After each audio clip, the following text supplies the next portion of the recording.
Blind Willow, Sleeping Woman by Haruki Murakami. When I closed my eyes, the scent of the wind wafted up toward me. A May wind, swelling up like a piece of fruit, with a rough outer skin, slimy flesh, dozens of seeds. The flesh split open in midair, spraying seeds like gentle buckshot into the bare skin of my arms, leaving behind a faint trace of pain. "What time is it?" my cousin asked me. About 8 inches shorter than me, he had to look up when he talked. I glanced at my watch. 10:20. "Does that watch tell good time?" "Yeah, I think so."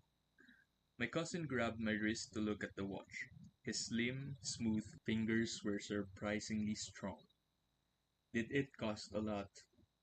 "No, it's pretty cheap," I said, glancing again at the timetable.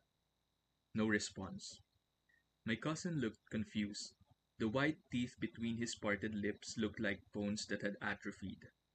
"It's pretty cheap," I said, looking right at him, carefully repeating the words. "It's pretty cheap, but it keeps good time." My cousin nodded silently. My cousin can't hear well out of his right ear. Soon after he went into elementary school, he was hit by a baseball and it screwed up his hearing. That doesn't keep him from functioning normally most of the time. He attends a regular school, leads an entirely normal life. In his classroom, he always sits in the front row on the right so he can keep his left ear toward the teacher. And his grades aren't so bad. The thing is, though, he goes through periods when he can't hear sounds pretty well and periods when he can't. It's cyclical, like the tides.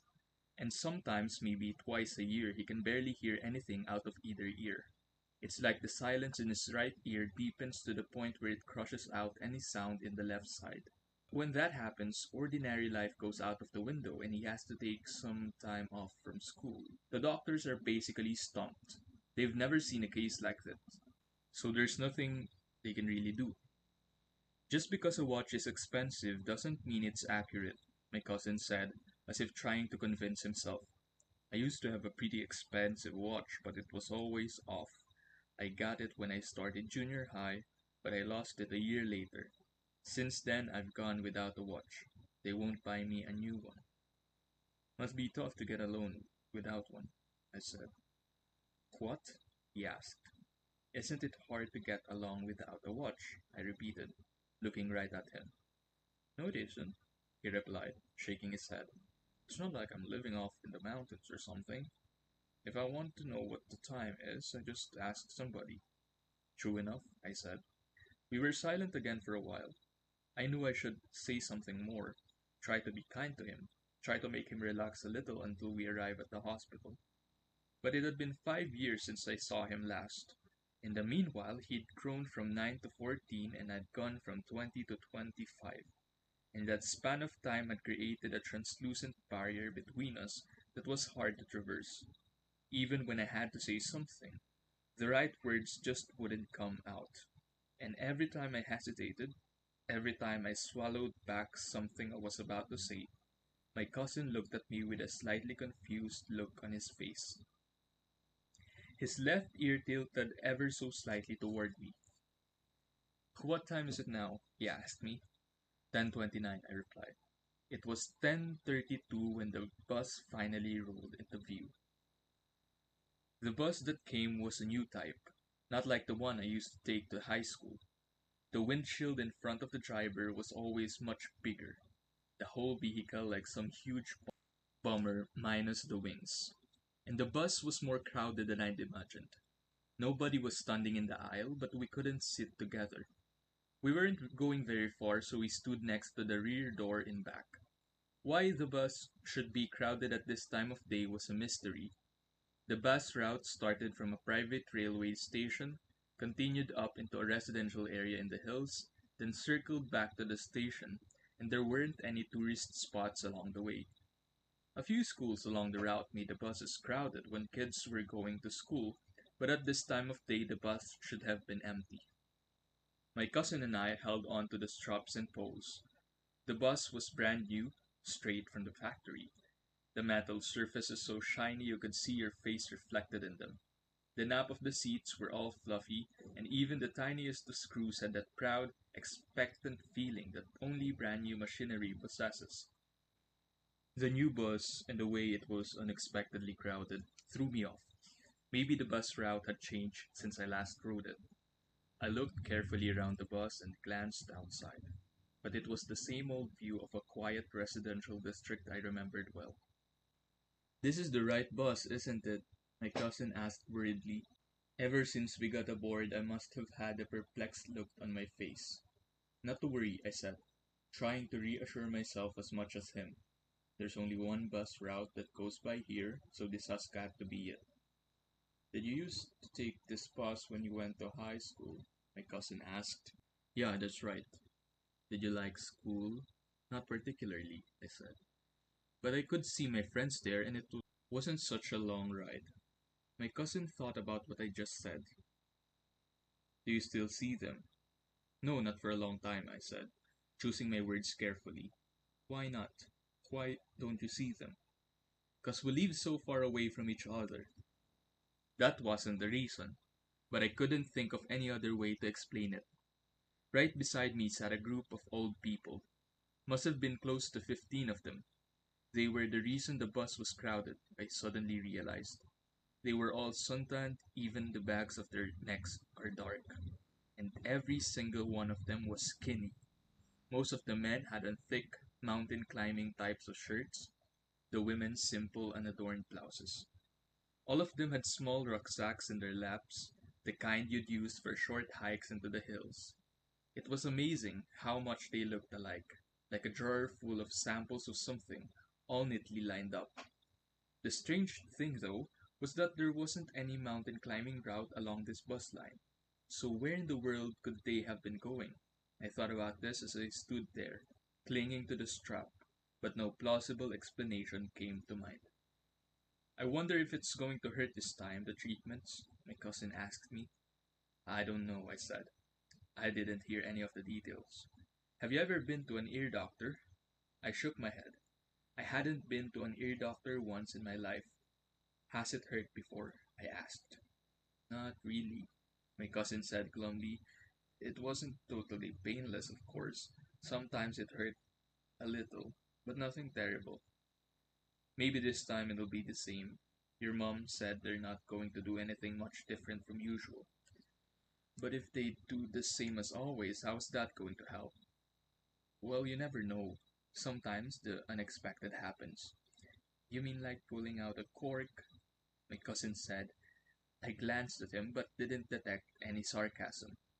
"It'll feel different having a new doctor treat you, and sometimes just a slight change in procedure might make all the difference." I wouldn't give up so easily. "I'm not giving up," my cousin said. "But you're kind of fed up with it?" "I guess," he said and sighed. "The fear is the worst thing. The pain I imagine is worse than the actual pain. Know what I mean?" "Yeah, I know." A lot of things had happened that spring. A situation developed at work and I ended up quitting my job at a little advertising firm in Tokyo where I'd been working for 2 years. Around the same time, I broke up with my girlfriend. We'd been going out since college. A month after that, my grandmother died of intestinal cancer, and for the first time in 5 years, I came back to this town, small suitcase in hand. My old room was just as I'd left it. The books I'd read were still on the shelf, my bed was still there, my desk, and all the other old records I used to listen to. But everything in the room had dried up, had long ago lost its color and smell. Time alone had stood still. I'd planned to go back to Tokyo a couple of days after my grandmother's funeral to run down some leads for a new job. I was planning to move to a new apartment too. I needed a change of scenery. As the days passed, though, it seemed like there's too much trouble to get off my butt and get going. To put a finer point to it, even if I'd wanted to get up and get going, I couldn't. I spent my time holed up in my old room, listening to those records, rereading old books, occasionally doing a little weeding in the garden. I didn't meet anybody, and the only people I talked to were members of my family. One day, my aunt dropped by and asked me to take my cousin to a new hospital. She should take him herself, she said, but something had come up on the day of the appointment and she couldn't. The hospital was near my old high school, so I knew where it was. And since I had nothing else going on, I couldn't very well refuse. My aunt handed me an envelope with some cash in it for us to use as lunch money. The switch into a new hospital came about because the treatment he'd been getting at his old hospital hadn't done a thing to help. In fact, he was having more problems than ever. When my aunt complained to the doctor in charge, he suggested that the problem had more to do with the boy's home environment than anything medical, and that the two of them wanted that. Not that anybody really expected that changing hospitals would lead to a quick improvement in his hearing. Nobody said as such, but they'd pretty much given up hope that his condition could ever improve. My cousin lived nearby, but I was just over a decade older than him, and we had never been what you'd call close. When the relatives got together, I might take him someplace or play with him, but that was the extent of it. Still, before long, everyone started to look at my cousin and me as a pair, thinking that he was attached to me and that he was my favorite. For the longest time, I couldn't figure out why. Now, though, seeing the way he tilted his head, his left ear aimed at me, I found it strangely touching. Like the sound of rain heard long ago, his awkwardness struck a chord with me, and I began to catch a glimpse of why our relatives wanted to bring us together. The bus had passed by 7 or 8 bus stops when my cousin anxiously looked up at me again. Is it much farther? Yeah, we still have a ways. It's a big hospital, so we won't miss it. I casually watched as the wind from the open window gently rustled the brims of the old people's hats and the scarves around their necks. Who were these people? And where could they possibly be headed? Hey, are you going to work in my father's company? My cousin asked. I looked at him in surprise. His father, my uncle, ran a large printing company in Kobe. I'd never given the idea a thought, and nobody ever dropped a hint. Nobody said anything about that, I said. Why do you ask? My cousin blushed. I just thought you might be, he said. But why don't you? You wouldn't have to leave, and everybody'd be happy. The tape message announced the next stop, but no one pushed the button to get off. Nobody was waiting to get on at the bus stop either. But there's stuff I have to do, so I have to go back to Tokyo, I said. My cousin nodded silently. There wasn't a single thing I had to do, but I couldn't very well stay here. The number of houses thinned out as the bus climbed the mountain slope. Thick branches began to throw a heavy shadow across the road. We passed by some foreign-looking houses, painted with low walls in front. The cold breeze felt good. Each time the bus rounded a curve, the sea down below popped into view, then disappeared again. Until the bus pulled up at the hospital, my cousin and I just stood there, watching the scenery go by. The examination will take some time and I can handle it alone, my cousin said. So why don't you go and wait for me somewhere? After a quick hello to the doctor, I exited the exam room and went to the cafeteria. I had barely had a bite for breakfast and I was starving, but nothing on the menu whetted my appetite. I made do with a cup of coffee. It was a weekday morning and one little family and I had the place to ourselves. The father was in his mid-40s, wearing a navy blue striped pair of pajamas and plastic sleepers. The mother and little twin girls had come to pay a visit.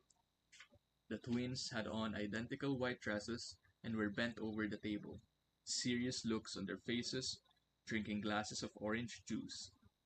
The father's injury or illness doesn't seem to be too serious, and both parents and kids looked bored. Outside the window was a lawn, a sprinkler thick as it rotated, misting the grass with a silvery spray. A pair of shrill, long-tailed birds cut right above the sprinkler and disappeared from sight. Past the lawn there were a few deserted tennis courts, the nets gone. Beyond the tennis courts was a line of alcovas, and between their branches you could glimpse the ocean. The early summer sun glinted here and there off the small waves. The breeze rustled the new leaves of the silcovas, ever so slightly bending the spray from the sprinkler. I felt like I'd seen this scene many years ago. A broad swatch of lawn, twin girls slurping up orange juice, long-tailed birds flying off who knows where, netless tennis courts, the sea beyond. But it was an illusion. It was vivid enough, an intense sense of the real, but an illusion nonetheless. I'd never been to this hospital in my life. I stretched my legs out the seat opposite, took a deep breath, and closed my eyes. In the darkness, I could see a lump of white, silently and expanded, then contracted, like a microbe under a microscope, changing form, spreading out, breaking up, reforming.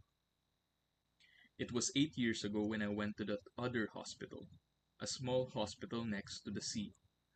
All you could see out the window were some oleanders. It was a hospital and it smelled of rain.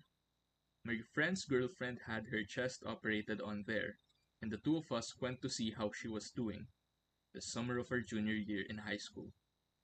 It wasn't much of an operation, really, just done to correct the position of one of her ribs that curved inward a bit.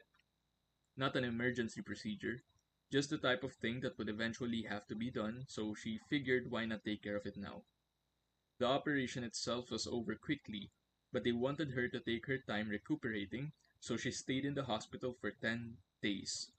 My friend and I rode there together on a 125cc Yamaha motorcycle. He drove on the way there and I drove on the way back. He'd asked me to come. No way I'm going to a hospital by myself, he'd said. My friend stopped at a candy store near the station and bought a box of chocolates. I held onto his belt with one hand, the other hand clutching tightly the box of chocolates. It was a hot day and our shirts kept getting soaked, then drying in the wind. As my friend drove, he sang some nothing new song in an awful voice. I can still remember the smell of his sweat. Not too long after that, he died. His girlfriend had on blue pajamas and a thin gown sort of thing down to her knees. The three of us sat at a table in the cafeteria, smoked short hope cigarettes, drank cokes, and ate ice cream. She was starving and ate two sugar-coated donuts and drank cocoa with tons of cream in it. Still, that didn't seem enough for her. By the time you get out of here, you're going to be a regular blimp, my friend said, somewhat disgustedly. It's okay. I'm recovering, she replied, wiping the tips of her fingers, covered in oil from the donuts. As they talked, I glanced out of the window at the oleanders. They were huge, almost like a forest unto themselves. I could hear the sounds of the waves too. The railing next to the window was completely rusted from the constant breeze. An antique-looking ceiling fan nudged the hot, sticky air around the room. The cafeteria had the smell of a hospital. Even the food and drinks had that hospital odor to them. The girlfriend's pajamas had two breast pockets, in one of which was a small gold-colored pen. Whenever she leaned forward, I could see her small, white breasts peep out of the V-collar neck. The memories ground to a halt right there. I tried to remember what had happened after that. I drank a coke, gazed at the oleanders, snuck a peek at their breasts, and then what? I shifted in the plastic chair, and resting my head in my hands, tried to dig down further into the layers of memory, like gouging out the cork with the tip of a thin-bladed knife. I looked off to one side and tried to visualize the doctor splitting open the flesh of her chest, sticking their rubber-gloved hands inside to straighten out her crooked rib. But it all seemed too surreal, like some sort of allegory. That's right. After that, we talked about sex. At least my friend did. But what did he say? Something about me, no doubt. How I tried, and successfully, to make it with a girl. Not much of a story, but the way he told it, blowing everything out of proportion, made his girlfriend burst out laughing. Made me laugh as well. The guy really knew how to tell a story. Please don't make me laugh, she said. a bit painfully. My chest hurts when I laugh. Where does it hurt? My friend asked. She pressed the spot on her pajamas above her heart, just to the right of her left breast. He made some joke about that, and she laughed again. I looked at my watch. It was 11:45, but my cousin still wasn't back. It was getting close to lunchtime, and the cafeteria was starting to get more crowded. All sorts of sounds and voices mixed together like smoke, enveloping the room. I returned once more to the realm of memory, and that small gold pen she had in her breast pocket. Now I remember. She used that pen to write something on a paper napkin. She would she was drawing a picture. The napkin was too soft and the tip of her pen kept getting stuck. Still, she managed to draw a hill, and a small house on top of the hill. A woman was asleep in the house. The house was surrounded by a stand of blind willows. It was the blind willows that had put her to sleep. What the heck's a blind willow? My friend asked. There is a kind of tree like that. Well, I never heard of it. That's that's 'cause I'm the one who created it, she said, smiling. Blind willows have a lot of pollen, and tiny flies covered with a stuff crawled inside her ear and put the woman to sleep. She took a new napkin and drew a picture of the blind willow. The blind willow turned out to be the tree the size of an azalea. The tree was in bloom, the flowers surrounded by dark green leaves like a bunch of lizard tails gathered in a bunch. The blind willow didn't resemble a willow at all. "You got a cigarette?" my friend asked me. I tossed a sweaty pack of hopes and some matches across the table. A blind willow looks small on the outside, but it's got incredibly deep roots, she explained. Actually, after a certain point, it stops growing up and pushes further and further and further down into the ground, like the darkness nourishes it. And the flies carry the pollen to her ear, burrow inside, and put her to sleep, my friend added, struggling to light his cigarette with the damp matches. But what did happen to the flies? They stay inside a woman and eat her flesh naturally, his girlfriend added. Gobble it up, my friend said.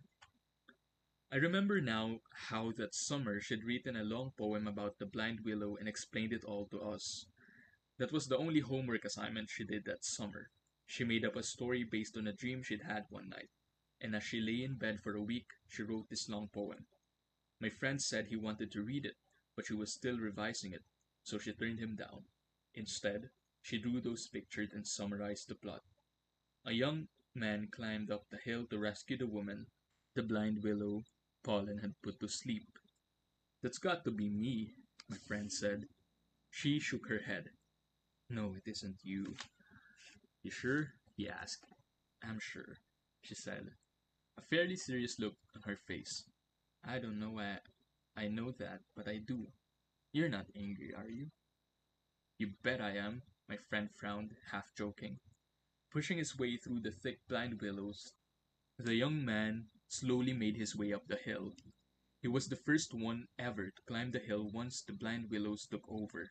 Hat pulled down over his eyes, brushing away with one hand the swarms of flies buzzing around him, the young man kept climbing, to see the sleeping woman, to wake her from her long, deep sleep. But by the time he reached the top of the hill, the woman's body had basically been eaten up already by the flies, right? My friend said. In a sense, his girlfriend replied. In a sense, being eaten by flies makes it a real sad story, doesn't it? My friend said. Yes, I guess so, she said after giving it some thought. What do you think? She asked me. Sounds like a sad story to me, I replied. It was 12:20 when my cousin came back. He was carrying a small bag of medicine and had a sort of unfocused look on his face. After he appeared at the entrance to the cafeteria, it took some time for him to spot me and come on over. He walked awkwardly, as if he couldn't keep his balance. He sat down across from me, and like he'd been too busy to remember to breathe, took a huge breath. How'd it go? I asked. He said. I waited for him to say some more, but he didn't. Are you hungry? I asked. He nodded silently. You want to eat here, or do you want to take the bus into town and eat there? He looked uncertainly around the room. Here's fine, he said. I bought lunch tickets and ordered the set lunches for both of us. Until the food was brought over to us, my cousin gazed silently out the window at the same scenery I'd been looking at: the sea, the row of alcovas, the sprinkler. At the table beside us, a nicely decked out middle aged couple were eating sandwiches and talking about a friend of theirs who had lung cancer. How he'd quit smoking 5 years ago, but it was too late. How he'd vomit blood when he woke up in the morning. The wife asked the questions, the husband gave the answers. In a certain sense, the husband explained, you can see a person's whole life in the cancer they get. Our lunch consisted of Salisbury steaks and fried white fish, salad and rolls. We sat there, across from each other, silently eating. The whole time we were eating, the couple next to us droned on and on about how cancer starts, why the cancer rate's gone up, why there isn't any medicine to combat it.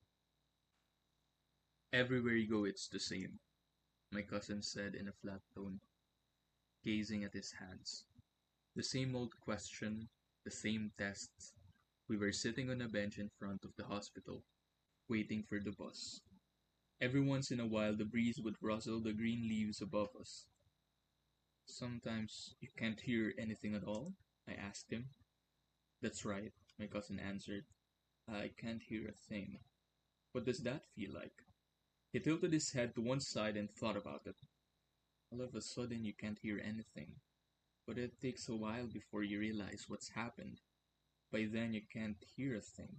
It's like you're at the bottom of the sea, wearing earplugs. That continues for a while. All the time, you can't hear a thing, but it's not just your ears. Not being able to hear anything is just part of it. Does it bother you? He shook his head, a short, definite shake. I don't know why, but it doesn't bother me that much. It is inconvenient, though, not being able to hear anything.